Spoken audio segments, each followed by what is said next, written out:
Hi, good afternoon. This is Barbara Reynolds at CNCS. I am very pleased to welcome you to today's presentation on financial grants management. If you are hearing my voice right now and you have not yet put yourself on the map on the screen in front of you or completed one of the polls, please take just a couple of seconds to do that. We're going to end the polls and switch the screen in just a second. So we want to get a sense, if you could, for folks on the phone, if you are an AmeriCorps alum, we'd love to see that on the polls. Also love to get a sense of the number of years that you've worked with grants management and also the positions that you represent. So just a couple more seconds on these polls, if you don't mind, going ahead and giving us this information. All right. We are going to jump into today's presentation. As I said, we're going to be looking at financial and grants management today. Let me get back to our beginning. Sorry about that. We were doing a little rehearsal before we started. Oh no, I'm going to give you guys a headache clicking around. So we are looking at a couple different topics today. Before we jump into the content, I want to do a quick technology check with you just to make sure that folks on the phone, folks online, that you're seeing and hearing everything for today's presentation. So first of all, on the screen in front of you, hopefully, you can see a little pod, a web links pod for Adobe Connect. In that field, you're going to see links to a number of different resources that we will reference today. You'll see a link to the Knowledge Network where all of the PowerPoint slides that you're going to see today are going to live. You'll also see a link to the training evaluation, and we'll follow up with you at the end of today's presentation to get some feedback. So those are two specific things that you see in the web links, along with, again, other resources that we'll talk about today. I do want to let you know that we are recording today's presentation. As you can see on your screen, if you don't want to be recorded or don't want to have your name on there, please disconnect. We are going to post this presentation on the Knowledge Network in early August. So please make a point to come back and take a look at that material if you want next month. And we will definitely use the chat box throughout today's presentation. So if you could, do me a favor right now and let's test the chat box feature. I just want to make sure that you're hearing my voice clearly and that you see the chat box and are able to use it. So if you could just take a second and type a howdy, how you doing, what's going on, greetings from Alaska, anything like that in the chat box. Thank you. I see a lot of people typing in there. Thank you for that. Yep, hello. Great to see you guys. Thanks. Keep it coming. This is the webinar version of going around in a circle and introducing ourselves, so you can see who all is on the webinar with us today. So we just have a couple of framing comments to place today's presentation within our annual staff development series for our AmeriCorps program partners and our commission partners. In general, the webinars that we provide are meant to provide some skill building or some knowledge building around core programmatic and grant management topics, right? Things that are really, really critical and urgent to the work that we do together. We hope that those of you who were on today and shared your greetings in the chat box, that you're able to unplug. You know, I really recommend you close down your email, you turn your phone over while we're on this webinar, just to give yourself a chance to disconnect and really focus on today's topic. This year we have a number of different webinars that we're providing in the 2018 series. You can see on the slide in front of you, we're just about halfway through, having covered the topics at the top of your screen over the first months of this year. Coming up in August, you'll see we're also going to be looking at AmeriCorps member orientation and training, member and site monitoring and reporting, and then in the fall we'll be looking at some of the reporting and data quality monitoring aspects of our work together. So that is what the series looks like for this year. Today's target audience, I would say, is similar to other webinars that we've presented this year. We know, and we assumed, I should say, and we know now because we see your introductions in the chat box, that we are joined today by a combination of state commission staff, national program staff, potentially some tribal program staff or sub-grantees. We assume when we're doing these webinars that you are new, relatively new, or very new to your position in this topic, or you're on this webinar because your job or the folks that you work with closely are directly involved with this work. So for today, obviously we're all about the money, all about the grants management, and so we assume that you guys who are participating have a heavy role in that as well. So our agenda today includes 3 broad categories. We have 2 CNCS staff members who will be leading your conversation. They're going to look at some of the how to build frameworks for support for your grants, particularly your financial management systems. They'll look at some of the systems and how to preserve the foundation once you've built that framework. And then they'll talk about some of the challenges and pitfalls to avoid. So in really broad strokes, that's the content of the conversation for today. We will have time at the end for Q&A, and we have as well at the end, we'll note some resources and wrap up for today's session. As I said, as we are going through this content though, please feel free to use the chat box to ask a question, make a comment, and our presenters today will be asking you questions and asking for you to answer in the chat box. Great, thank you. So a lot of hellos in the chat box. Thank you guys. So it's my pleasure now to introduce our CNCS speakers for today. First up, we have Thea Beckton, who is on the screen in front of you.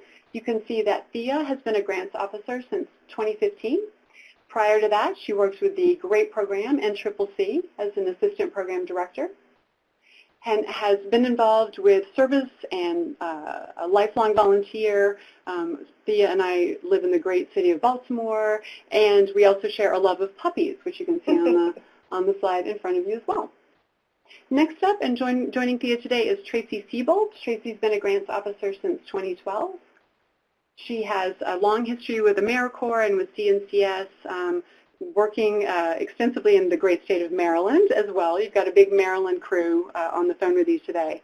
And Tracy as well has been extensively involved in nonprofit management and volunteer service, and is a lover of the puppies as well as kittens. I think it's kind to give a fair love. So without further ado, it's my pleasure to turn it over today to Tracy first. Great. Thank you, Barbara, and thank all of you for joining us. I'm thrilled to be speaking with you all today, and delighted to see so many people on this call and such a diverse audience. I appreciate you all answering our polls earlier so that we could get an idea of who was joining us today, the role you're in, your level of experience working in AmeriCorps Grants Management. I do want to tag on to what Barbara was saying earlier about being new to this role, or having a brand new program, or just knowing that this is your responsibility. And with that, I just need to emphasize that regardless of what your role is, one of the messages that you will consistently hear from any of us in the Grants Management Office is that this is everyone's responsibility. So whether you are in the program office, in the fiscal office, the executive director, a commissioner, or a board member, really the financial grants management is everyone's responsibility, and we want to make sure everyone has a really clear understanding and knows how to build and sustain that foundation for your programs. So if you are the sole representative of your organization on this call, certainly please feel free to forward the recording to others in your organization and your friends and colleagues across the country, because really we want to make sure that everyone has those supports, knows how to develop those supports, and to keep them strong and to avoid any of those situations that may cause that foundation to crumble a little bit. So please feel free to share. Before we get started, we do want to ask the question from all of you, and if you would use the chat function to tell us what is the single idea related to establishing your financial grants management foundation that terrifies you the most. And hopefully we will in some way be able to address that, but we really want to know, what is it, what made you jump on this call? What are you hoping to address? So what single grants management idea really is the one that's at the top of your list? compliance. Barbara doesn't want to go to jail. Well, none of us wants to go to jail or wants you to go to jail. Regulations. So we're going to talk about those regulations and helping you stay in compliance. And we are definitely talking about documentation, Lisa. Monitoring the budget, good. Allowable costs, reporting, absolutely. Nice. Robin, I appreciate the fact that you want to know more about the fiscal side of things. And again, that speaks to the fact that this is everyone's responsibility, regardless of which hat you're wearing. We're all in this together. We all have those responsibilities that fall under our position descriptions, but we also need to be aware that we need to support one another and all be aware of the compliance. Disallowed costs, yeah. Whatever it is that I don't know. Okay, well, yeah, we're going to talk about that too. All right, well, and we're going to get started by talking about the fundamentals. And so Coach Holt said, build your empire on the firm foundation of the fundamentals. We want to make sure that you know those fundamentals so that you, and if you are an experienced person, that you're not necessarily building on those fundamentals, but maybe you're dusting off those fundamentals, making sure that they're up to snuff at the level that they could and should be. So again, we want to make sure that we've got that strong foundation to avoid waste, fraud, abuse, unallowable costs, Barbara going to jail, whatever it happens to be. And Coach Holtz also said, in the successful organization, no detail is too small to escape close attention. So in the successful organization, no detail is too small to escape close attention. And that's not just true on the football field, that's true in financial grants management. Details matter. I'm sure some of you probably went through some budget resolution issues, and you know that, you know, whether it's budgets or whether it's miscalculating some expenditures in your line items or entering expenditures incorrectly in your general ledger. Those details matter. And so you have to not only have that foundation, but also have, also make sure that whatever those policies, the procedures, the financial systems, your trained staff, all of that is consistently used to support your programs. And that's what we're going to focus on today.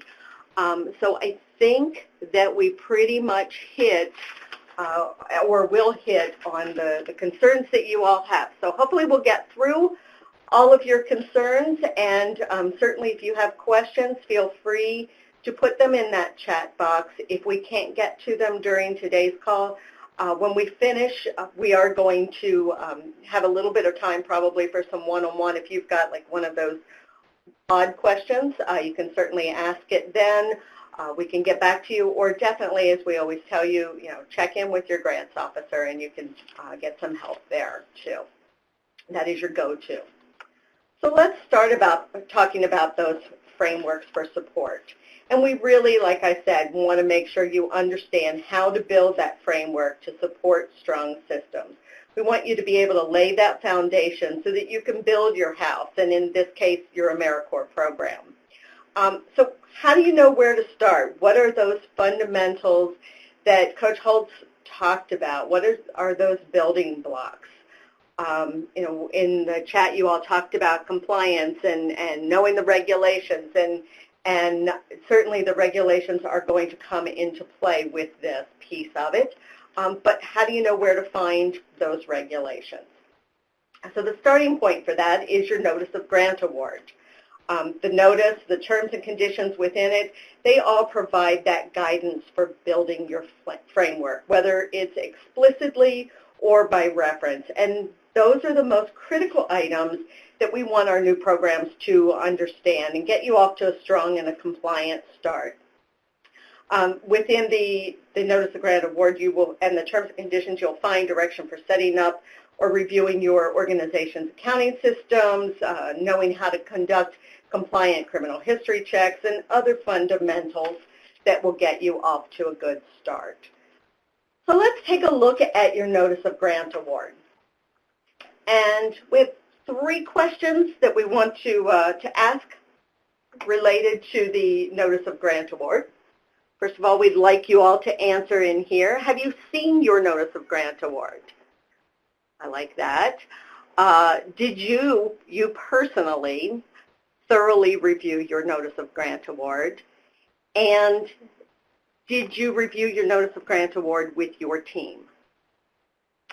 So it looks like we've got a majority of folks, upward of 75%, that have seen it. That's great, and have thoroughly reviewed it. And it looks like we're about half and half of reviewing it with your team. And again, going back to what I was saying earlier about this is everyone's responsibility, I definitely encourage you to, as soon as you get that Notice of Grant Award, schedule a staff meeting, bring the whole team together and sit down and look at that Notice of Grant Award as a team. And that way everyone is starting out on the same page, has a clear understanding of what's in it, and there's no confusion of, oh wait, we have this, we have that, everybody knows up front. So let's take a look at what's in the Notice of Grant Award. If you haven't seen it, if you're one of the 25% that has not seen it, this is what it looks like when you print it out.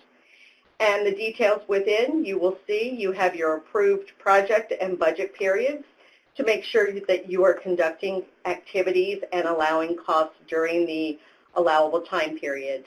If you start running your programs, if you start incurring expenses before that start date, you could find yourself in a little bit of hot water. Also within, you will see the amount of your award and the details related to the MSYs and the slots awarded. You'll find your match requirements. And then I definitely encourage you to pay special attention to this area.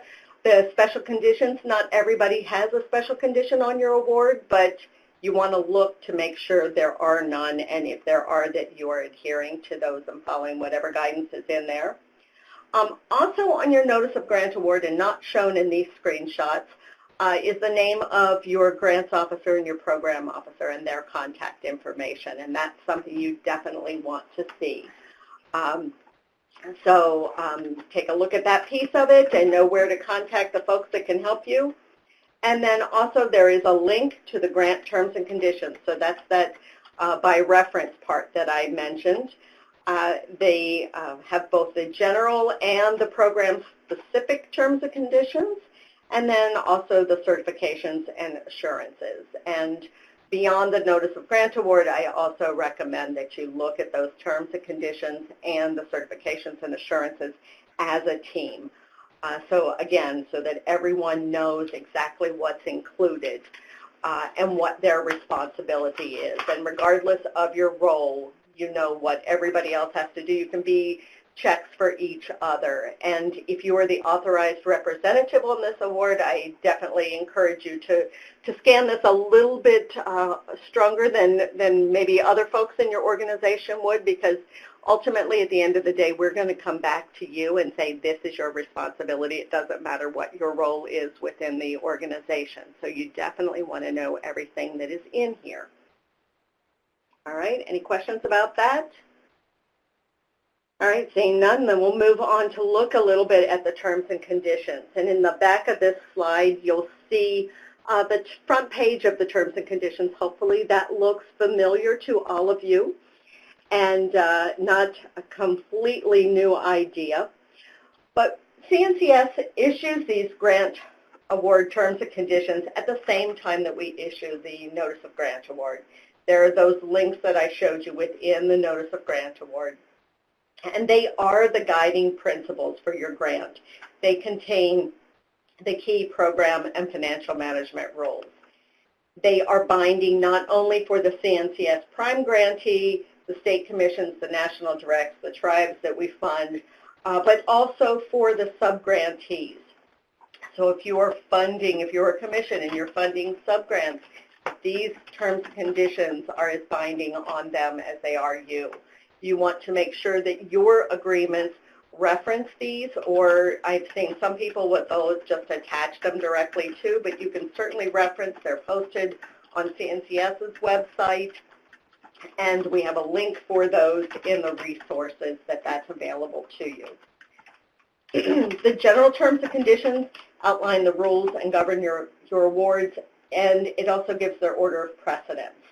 They also provide guidance on your financial management standards, the criminal history check requirements, CNCS monitoring responsibilities. So a lot of those things that you all were reporting in the chat, you will find that in the terms and conditions.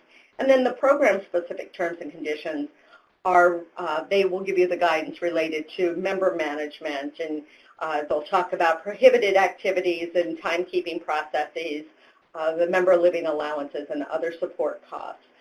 So you want to definitely look through both sets of those so that you have a very clear understanding of all of the requirements and the regulations. And again, both of these, there's links for those in the Notice of Grant Award. This also includes, as somebody mentioned about the regulations, this includes references to those regulations. So definitely you'll want to go back, look at those, look at the various regs, and we're going to talk about those in just one second, and work through those with your team.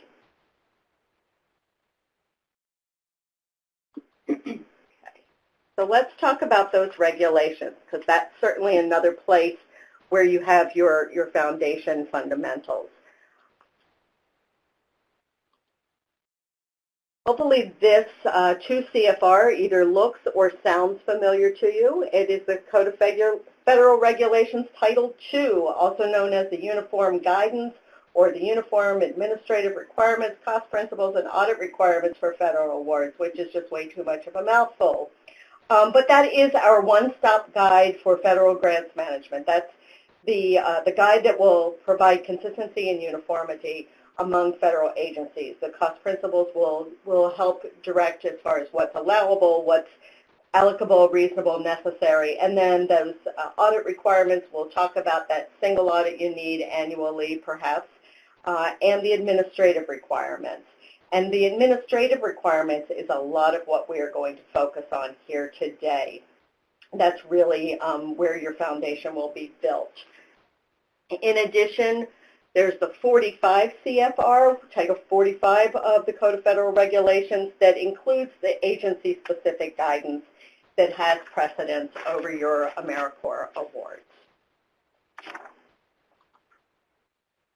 All right, so as we talked about those administrative requirements, one of the things that is included in there is your accounting system review.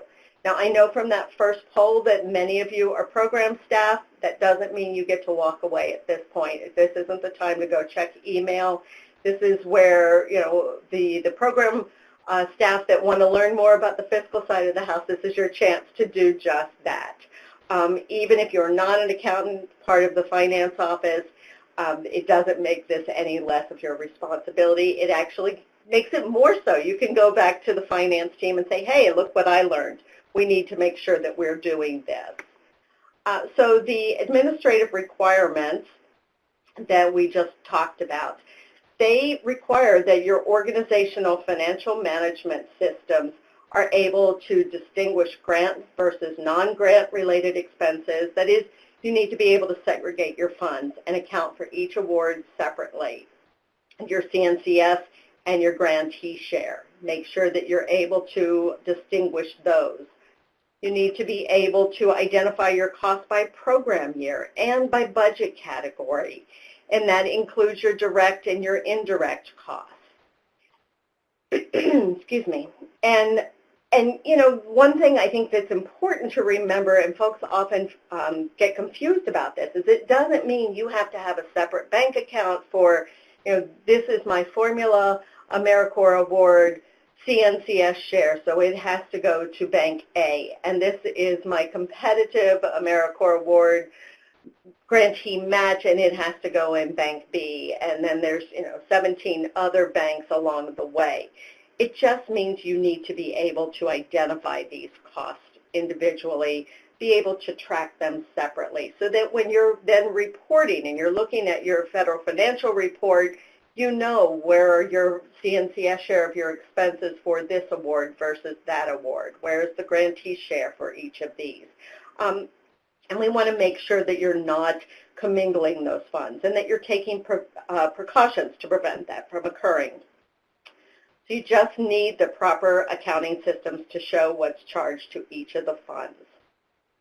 And then the other piece of this is that you need to make sure that all of your grant-related costs are supported by clear documentation. And you see a number of different types of documentation coming up there, whether it's a timesheet or a payroll voucher, an invoice, whatever it happens to be. But you need to make sure that you've got all of the documentation so that will support when you're doing your, not only the reporting that I mentioned, but also when you're doing your budget to actual comparisons. So we're going to talk a little bit about that in just a few minutes.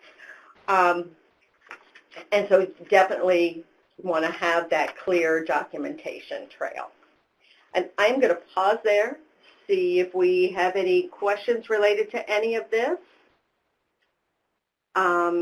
What is acceptable documentation, Kimberly? We are going to talk about that shortly in some form. So if you can just bear with us for just a few moments, and we'll go back to the next piece. I'm actually going to pass this over to Thea. All right, thank you, Tracy. And so at this time, we're going to invite you to use the chat feature and to suggest fundamentals that result in effective financial management. So if you could please join us in the chat to tell us what are some of the things that you use at your organization that could lead to helping you to manage your financial resources effectively.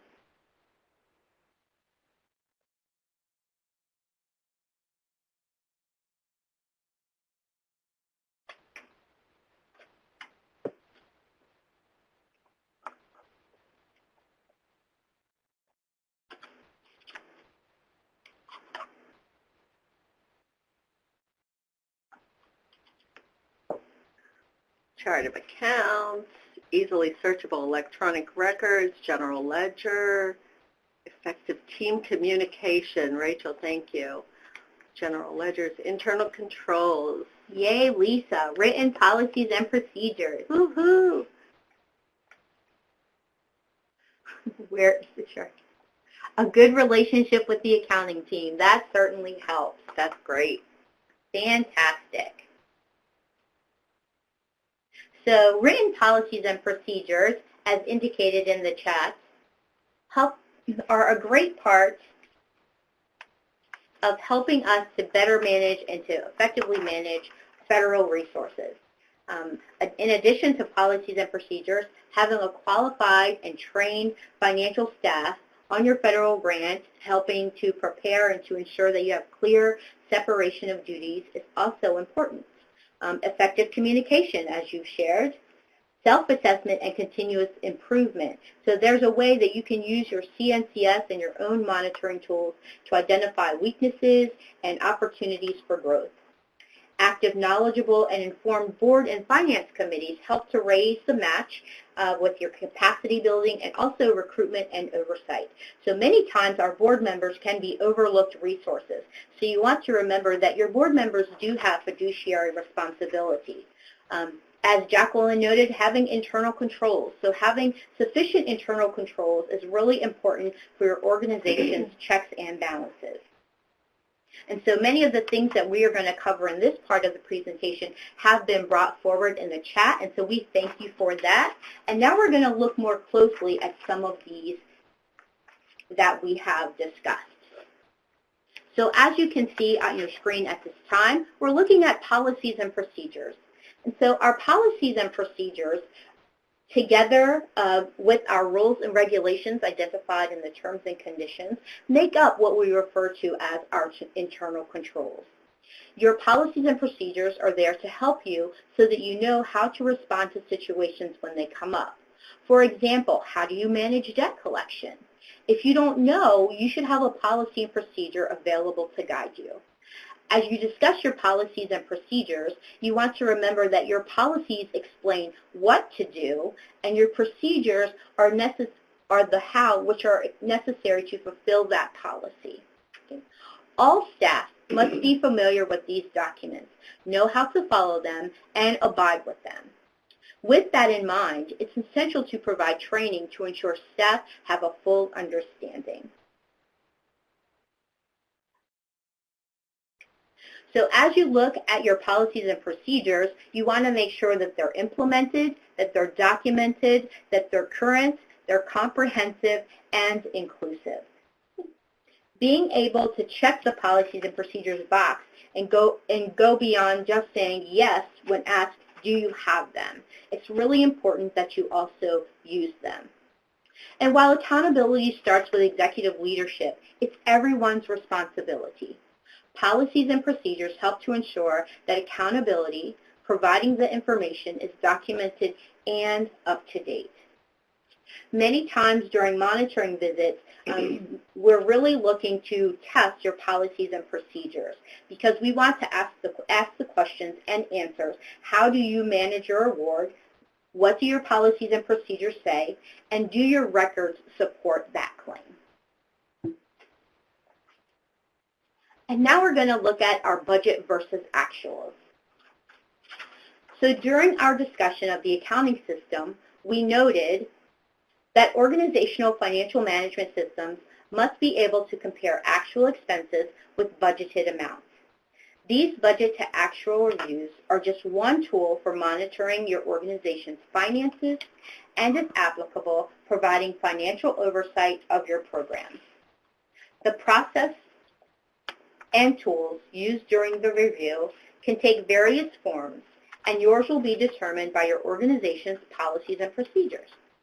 This chart before you is just one example of a tool that might be used during a budget to actual review, in which the program and fiscal team should collaboratively compare the budgeted amounts of both the CNCS and the grantee share with the actual expenses.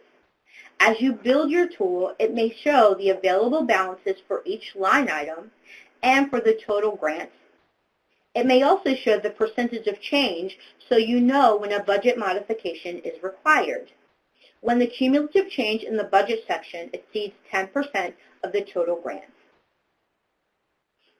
When you're looking at your budget to actuals, be sure to monitor your appropriate match. Avoid reductions of the CNCS share at closeout. You also want to avoid large amounts of unexpended funds at closeouts, and also avoid overspending early in your award period and not having funds to complete all your grant activities. So these are times when it's really important that your financial staff and your program staff are in regular communication about what activities occur early in your program and which activities occur later on.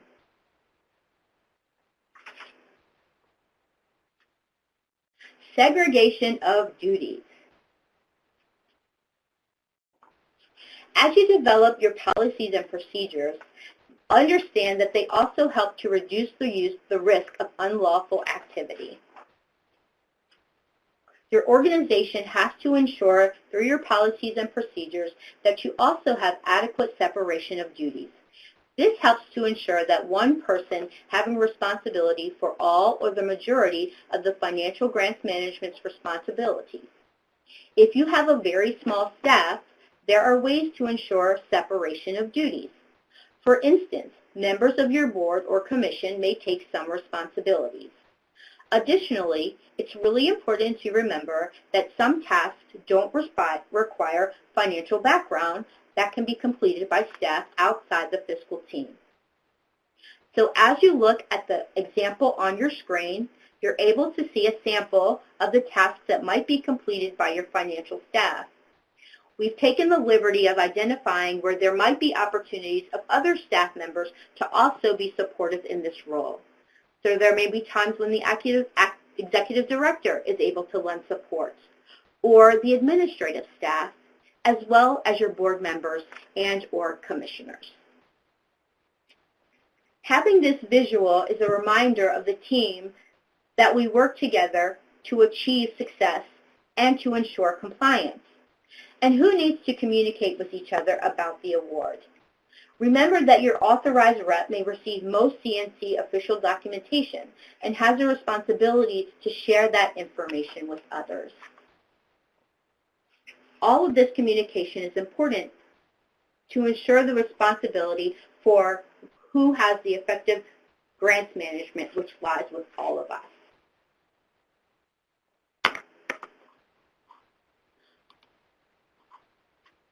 So what do we document? So as we entered into our program as our day-to-day, some individuals had questions specific to documentation. So this is for you. So what are the things that we document, you say? Everything, right? So it's important that everything you want to count as part of the grant records, all grant-related expenses, including both cash and in-kind portions of the grantee share or match, must be documented by clear documentation.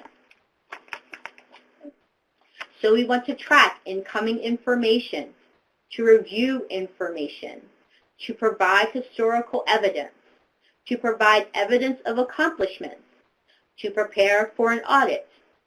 And because the most important thing, if it's not documented, then what? I hear you in the chat. It did not happen. That's absolutely right. So now we ask you to use the chat feature to note some of those transactions that you believe should be documented.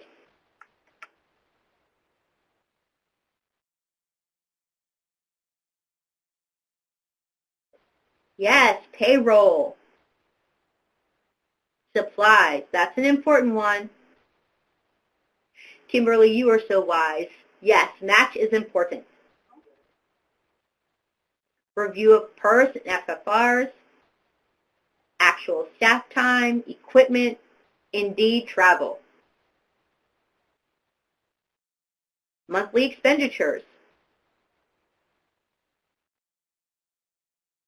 In kind. Yes, that's absolutely correct, right? So again, if it's not documented, then it didn't happen, okay? You want to ensure that your documentation is sufficient enough to show verification of expenses, of your member hours, of eligibility, records for the grant budget to actual reconciliation, support for future budget development, historical evidence that is required by your organization's policies and procedures in the grant's terms and conditions, or necessary for audits, and evidence of your grant-related accomplishments.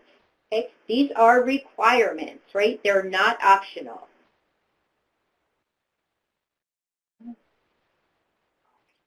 And so now we're going to talk about documentation. Okay? And so documentation comes in many forms.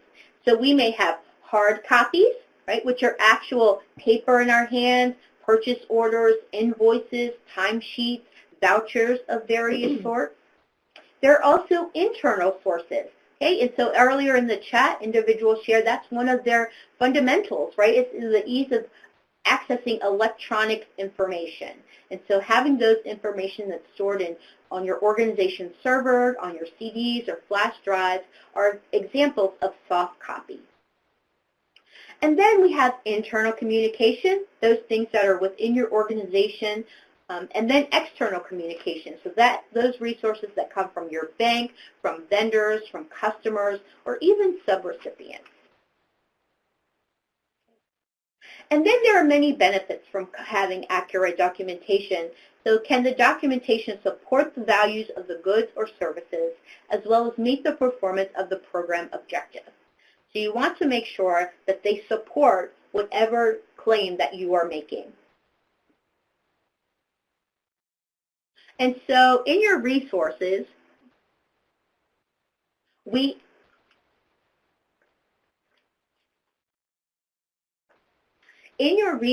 there are two documentations that we have provided you for future references.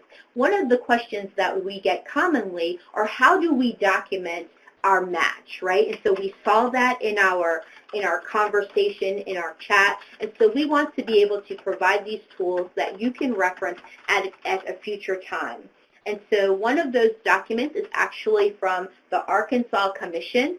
And when you look at that document, that is how they capture the match information that they then roll up into their reports. And so this is just a cover sheet, and then we did not burden you with all of the supportive documentation that came with it. We just provided you a sample so that you're able to see that this is a good way that you might also adopt with your organization on how to track and to receive the information from subrecipients. The second document that you will see is actually one from one of our tribal grantees, and it shows an Excel spreadsheet where they actually track their match along with all of their expenditures on a monthly basis. And then they're able to ensure that that match, that information that comes from their program director is then provided to their finance officers for when the reporting is done on a quarterly, monthly or basis as required within their organization.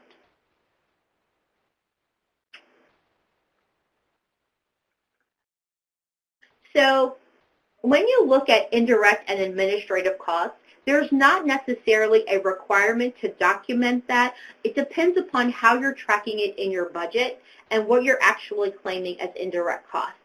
Typically, those things are actually laid out in your letter that you get from your cognizant agency.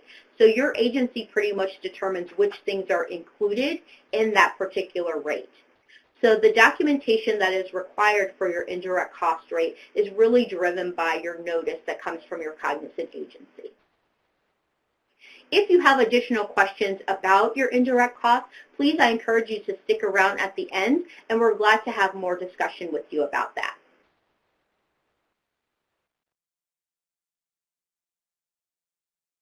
So documenting staff time. Everybody's got to do it, right? And so documenting staff time is critical for staff to document their time charged both to their federal and grantee share of their budget. It's particularly important for staff working on multiple projects to document their actual time spent to multiple projects.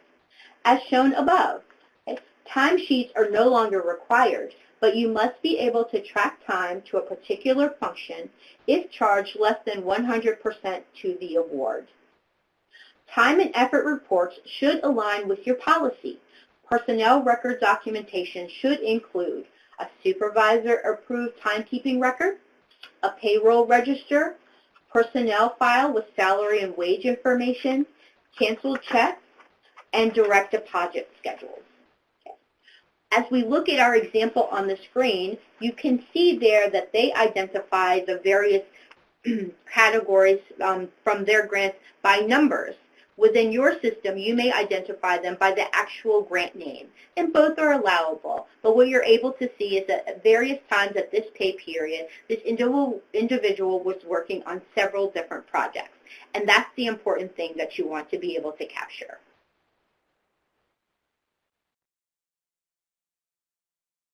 Criminal history checks.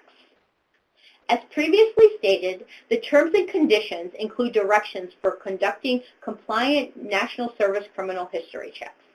These checks, often referred to as NSCHC, are a huge area of vulnerability for CNC grantees. It's important that you take steps to conduct the checks on time, every time. As you saw, there has been a series of trainings that there was an advanced level CSC course. There are also many resources available in the knowledge network related to criminal history checks. For the purposes of our conversation today, criminal history checks is a perfect example of why documentation is important. It's a way for you to say, yes, you did, or that you did not initiate the check. It also allows you to document the date or the time at which these checks were completed. So that is the piece that we really want for individuals to be aware of as it pertains to criminal history checks.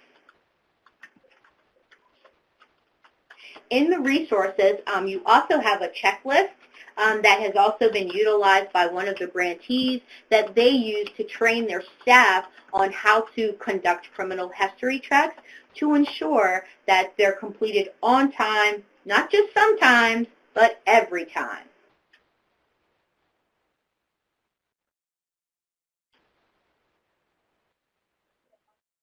In addition to the information in the Knowledge Network, please know that you could go to nationalservice.gov/resources/criminal www.ms.gov/history-check for more information. Oh, I should do commercials.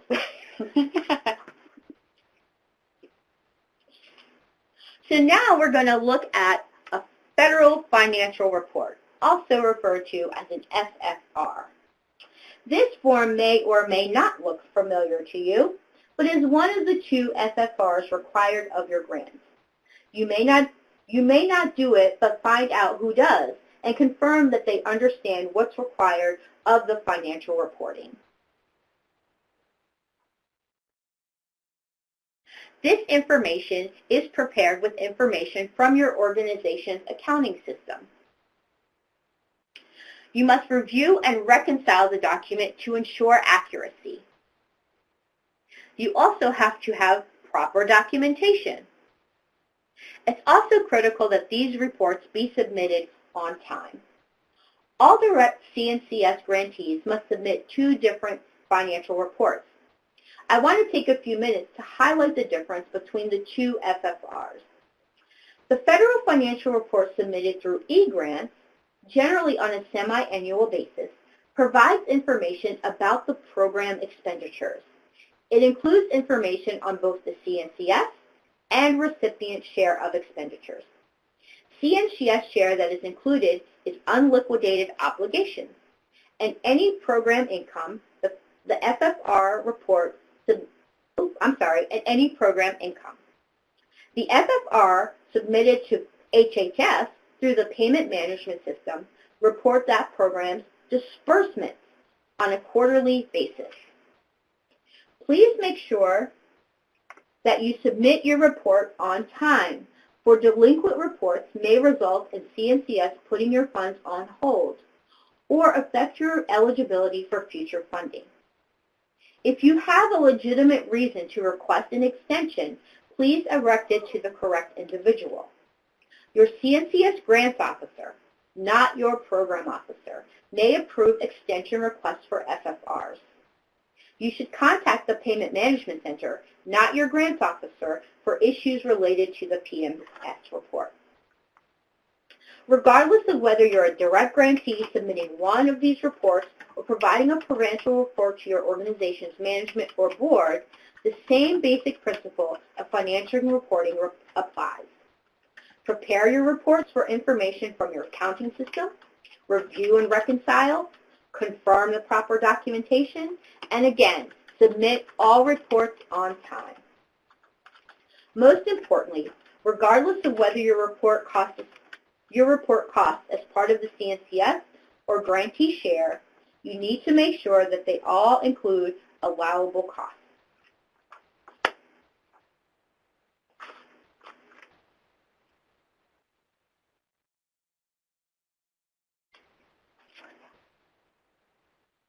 Great. Any questions about those pieces before we move on? Yes. Luann. Yeah, and Tracy, it looks like there are a couple of good questions in the chat box. Right. You guys want to scroll back? So Luann is, whoops, no, it's down further. All right, what happens if an FFR is due, a year-end close is not finished? Go ahead. So typically there is additional time extended during closeout for the completions of FFRs. There are many times during the closeout period where we recognize that there may be needs for adjustments. So during the time of closeout, just stay in regular communication with your grants officer. Again, if your deadline is approaching, be sure to reach out to your grants officer for an extension if additional information is needed. And Kimberly, I think that also speaks to your question about the expenses not necessarily being paid for. I mean, that's where you have your unobligated or unliquidated obligations, rather, and again, you'll have some of that catch time, too, during the closeout period. What was Luann's question? How many days after the period do we have to submit our reports? 30 days under a normal reporting period, 90 days for the end of the grant. And that's all stated in the terms and conditions. Is that Correct. Yes. Yeah. And, go ahead. Go ahead. No, I wanted to say it louder in case you guys didn't hear me. The exact dates and the number of days and everything related to your FFRs are listed in your grant terms and conditions. And Jenny, your question about unallowable costs, that is, you will find those in 2 CFR. There is a whole little section on there. And if you've got a category that you want to check, is this allowable, that is your go-to spot to find out about unallowable costs.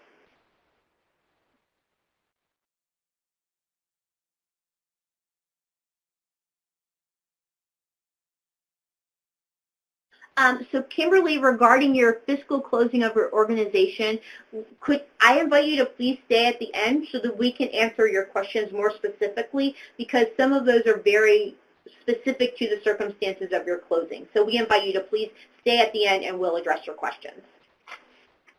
Great. Well, we are going to move on and talk about some of the challenges that could cause your foundation to crumble.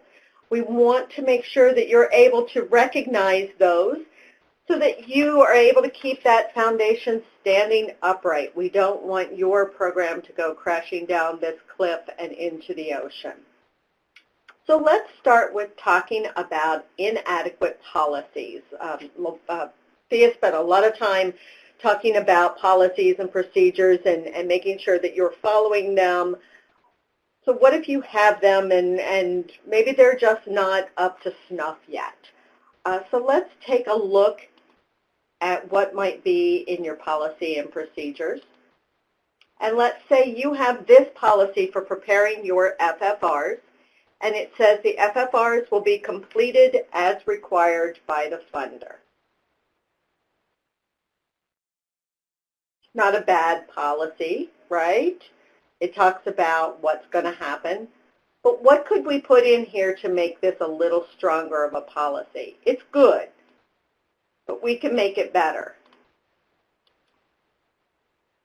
So now we've revised it, and it says who is going to prepare the FFR, which kind of preparation we're doing, so it's the e-grants and the payment management system, and it talks about the specific circumstances, so it's in accordance with the grant terms and conditions. This one's definitely better, don't you think?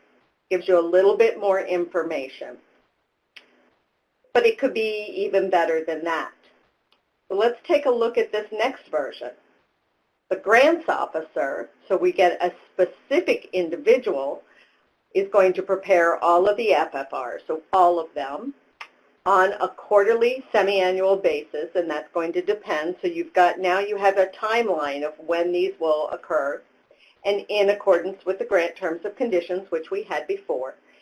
But then all of the reports and supportive documentations are now going to be reviewed by that finance director that previously was the one preparing the FFR before it's submitted. So this is also establishing some internal controls. You've got a level of approval. You don't have to worry about it's just on me. I'm out there preparing this, but now I'm preparing it. Somebody else is double checking my work. And that's one thing that when we were talking about the FFRs, yes, we want to make sure that you're submitting them on time, but we also want to make sure you're submitting them accurately. It's just as unfortunate for us to have to return a report for you all to revise as it is for us to say that it came in late. So you want to take the time to submit the information accurately, and having these kinds of checks will give you that opportunity. And then you've got your best policy now that's going to guide that work. One of the things that we look at when we have grantees that call us and they'll ask us, how do I do X, Y, or Z? And the answer to the question is always, well, what do your policies and procedures say? Right here, this is telling you exactly how you would complete that FFR. Excuse me. All right, so let's look at some unallowable costs. That's something that, as I recall from the beginning of our conversation, that came up a couple of times and just came up even more recently as we were going through some of those fundamentals. So let's go back and look at another notice of grant award. And again, you have in here your performance period, your budget period. You'll see the program start date is October 1st, 2018. And lo and behold, you get this invitation from the wonderful Barbara Reynolds that says, you're invited to come to the AmeriCorps Symposium. And look, the symposium start date is September 12th. And you certainly want to send your staff to the symposium. So can you charge travel costs to this award?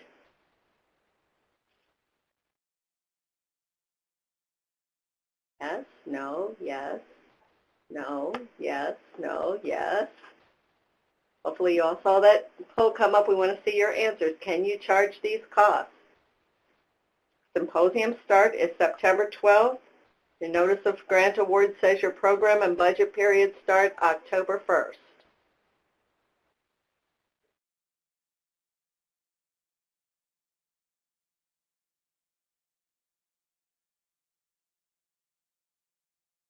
Looks like about half of you have answered the poll. We're going to give you a couple seconds more.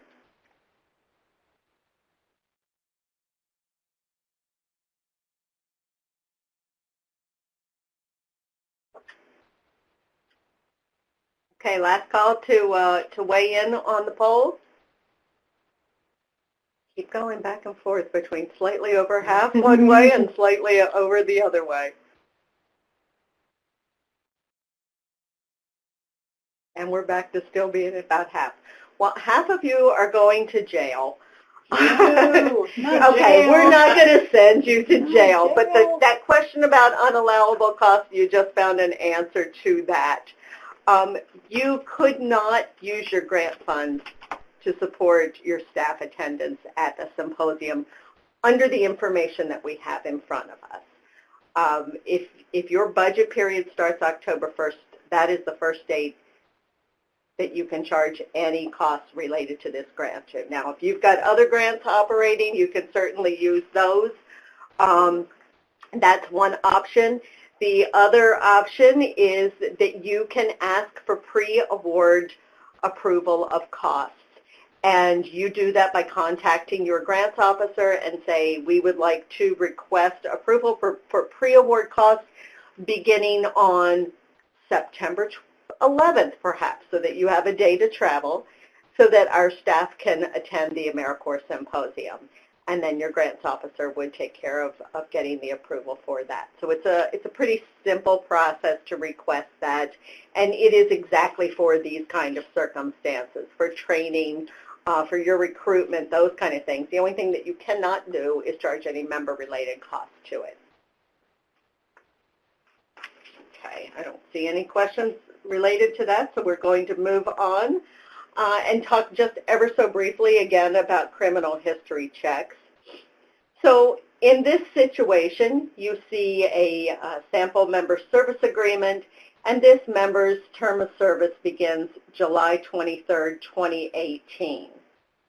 And you, as the project director, conduct a national sex offender search. And that search, as you see here, was performed July 24th, 2018 at 12:14 a.m. This is a compliant criminal history check search.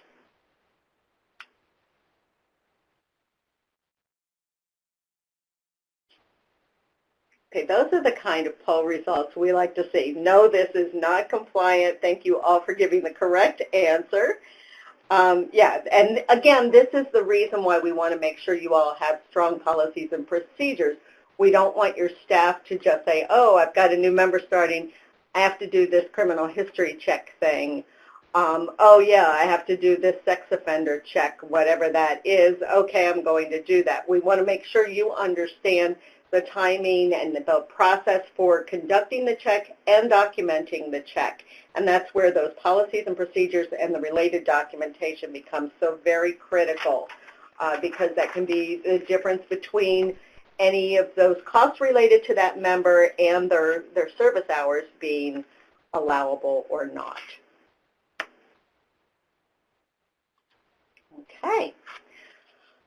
So those are just a couple of challenges, and really those are ones that are frequently found in IG audits and in some of the programmatic and fiscal staff monitoring that CNCF conducts. We shared those to raise awareness so that you're prepared to establish protocols and avoid those challenges. And again, your policies, your procedures, separation of duties, all of those ensure some checks and balances, keep you on track, tell you what you need to do, when you need to do it, how you need to do it, and keep you as much as possible out of any hot water. We did include in the resources a handout that is a listing of frequent Inspector General audit findings. And we update that listing on a fairly regular basis, but it does not change a whole lot. So if you take a look at this, this will kind of give you a heads up of here's some areas that I really need to make sure that I have covered in my policies and procedures. And that way you are definitely far more prepared to manage your program and for any auditing and monitoring that would come into your organization. All right, so I'm going to pause there, see if there are any additional questions related to what we've covered thus far.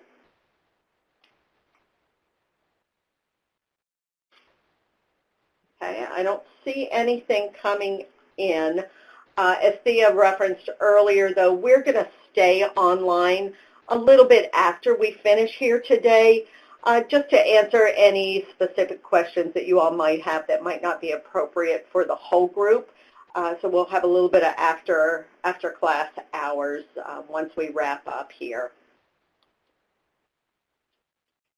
And as we do wrap up, I just want to assure you all that you don't need to panic if you're starting from scratch. If you feel like you really are at rock bottom, that's okay. That's the foundation of what can be tremendous success. You know, you might find yourself in a homeless shelter one day and then writing best-selling novels and movies and all kinds of craziness the next day. So don't feel like, oh my gosh, I don't have any of this and I really am starting from the bare bones and I'm terrified. That's just the opportunity for you all to build a very, very strong foundation and run a very strong program.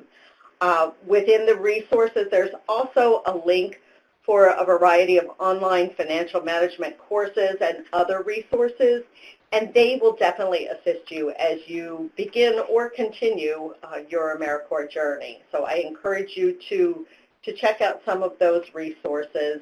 And in addition, the Office of Grants Management will also lead a grants administration track at the upcoming AmeriCorps Symposium. So I encourage you to come to any of our sessions there. You can learn not just from the information we're sharing, but also from others that are in those sessions. And again, as always, I encourage you to reach out to your grants officer if you have any other questions related to your grants administration. So with that, and seeing no other questions that have come in, I am going to pass it on to, or back to, Barbara. Great. Thank you so much, Tracy and Thea. And thank you guys very much for your great questions. Definitely, as Tracy said, please hang out with us a little bit more in the chat box if you have questions. I just want to turn our attention to wrapping up for today. As I said, we definitely want your feedback on today's presentation. Please go over to the web links and click on the evaluation form. It's just 5 little questions. It'll take you very, very short amount of time, but we'd really appreciate your feedback on today's webinar. As I said earlier, we will post the recording for this presentation on the Knowledge Network probably in just a couple weeks. It takes us a little bit of time to do the conversion for the recording and get the materials up there. But you'll be able to find it on the Knowledge Network. Want to just do a quick promo for our next webinar coming up on August 9th. As I said, we'll be looking at AmeriCorps member orientation and training and all the good stuff that we do together with that. And then finally, just today, again, I want to say thank you all very much. Thanks to Thea and Tracy for your great comments.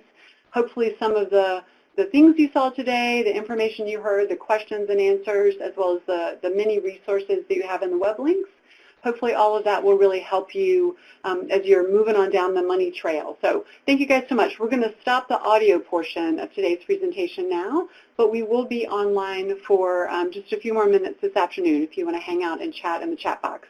So thank you very much. Have a good afternoon.